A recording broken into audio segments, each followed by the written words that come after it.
Hey, and welcome to The Solid Verbal. Now would be a perfect time to consider subscribing. Yeah, that little subscribe button for year-round premium college football content. That's it. Here's the video. Enjoy. Subscribe. It feels like this is maybe that one domino that we were not so much waiting for, but we're anticipating would happen at some point in the future.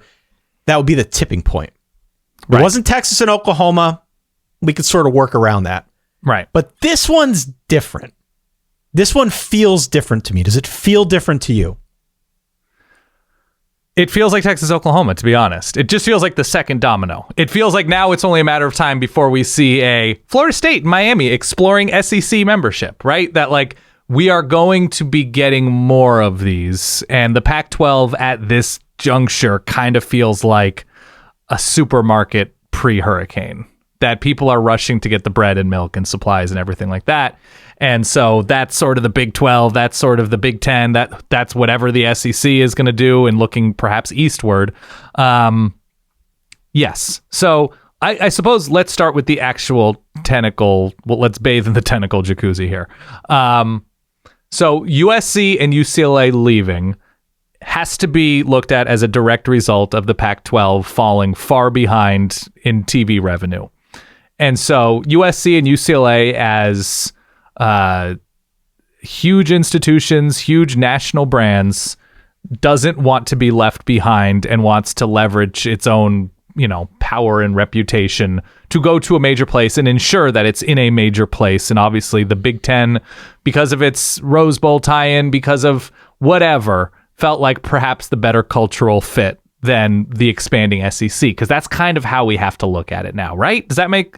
Yeah. Like, it's just the Big Ten and SEC is now the arms race of college football, and the Big 12 added, and the Pac-12 had a chance to add a few years ago with Texas and Oklahoma's and whatever, with the Pac-16s, and that didn't work out. And so now, because of the Big Ten TV deal coming up, this is looked at as, look, the package is growing because you're adding USC and UCLA. You're adding the people who can get in on the package, be it on the network level, streaming level, cable level, whatever. But it definitely feels like a Fox play because Fox and ESPN are the players right now in college football, with ESPN getting that SEC package away from CBS, the headline CBS game.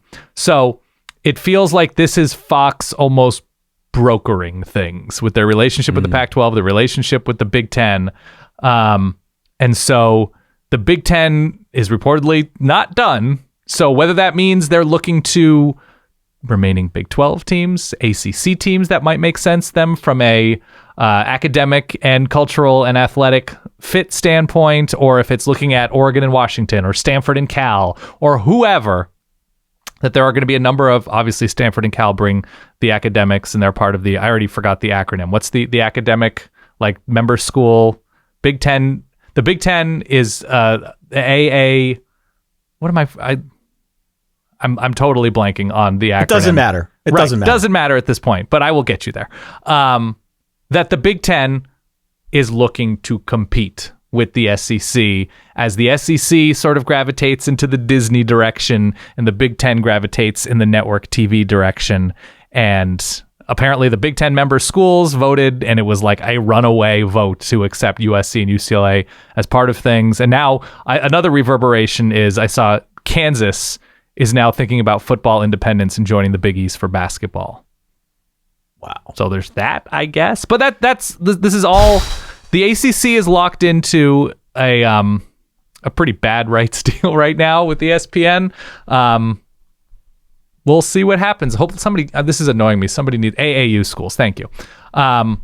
So yeah, man, I'm getting a bajillion texts. I'm getting from Oregon people, from national people, seeing it's wild. This is a crazy news story. It's crazy that it happens on June the 30th in the dead of summer, in what would otherwise be sort of the long, cold, deep, dark depths of college football's off season, right? It starts to tick up after this, generally after the 4th of July, not this week.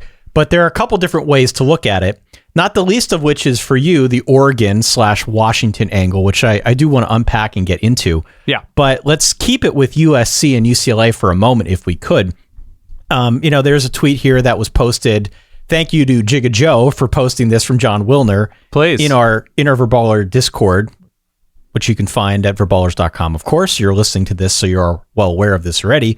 But John Wilner citing a source saying that USC and UCLA could top $100 million annually in media rights in the Big Ten, which is an impressive number by any stretch. That's a big deal. Yeah. So clearly there is a money component to it. There is also this undercurrent that's been around the Pac-12 for seemingly as long as we've done a podcast, and that is, how do they get into the hearts, into the minds, into the national conversation in a different way, in a more substantial way than they have been previously. The time zone thing has always been a challenge for the Pac-12, but the media rights, particularly under Larry Scott, did not make it easier to get Pac-12 games on TV. It didn't elevate the conference in any real substantial way. And so there has been, as you called it, an arms race before. We can characterize it any which way.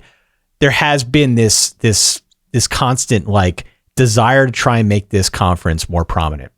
And it could be, seemingly is the case now with both USC and UCLA, that their calculation is to get out.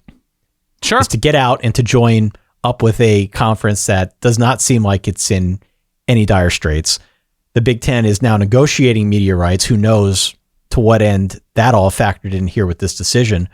But USC, UCLA seemingly have made that calculation, Dan, that they just want to get the hell out.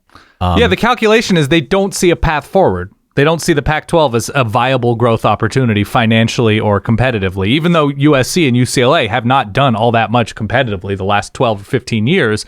They're still in by far the biggest market, and they're still by far the two biggest names in terms of recognition because of UCLA in basketball and USC and, historic football, not recent football, but ultimately this is an attention thing. If people are going to tune in to watch Michigan, USC, if people are going to tune in to watch Penn State, UCLA, just because those are instantly recognizable names, then that's meaningful. That's absolutely meaningful. And where the Pac-12 stood was basically, they tried the alliance thing. Obviously, that completely fell to dust. And the Pac-12 said, okay, maybe down the line we can take TCU and get into Dallas, but you're not really getting into Dallas. Dallas is still going to be Texas and OU. So you're talking about TCU or Baylor or Texas Tech or Oklahoma State or Cincinnati or BYU or Boise. Like the viability of growth in keeping up with the Big Ten and the SEC with any of those types of programs, even going to the East Coast and saying North Carolina and Florida, like the bigger brands on the East Coast, it just wasn't viable. It wasn't a fit. And the Pac-10, what's so attractive about the Pac-12? Why would any of those schools look at the conference, even if George Clavicle, sorry, I will figure out his name eventually, even if he is a brilliant strategist, even if he is a terrific mind in a boardroom and at a negotiating table, it doesn't take somebody brilliant to say, but what are your options here? It's still the West Coast where, why are these huge places going to align themselves with a region that doesn't attract a lot of eyeballs to its product? All right, you've watched that clip of our emergency podcast. It's about an hour long in total. Full video, full audio, and podcast form is available this very moment. Verballers.com.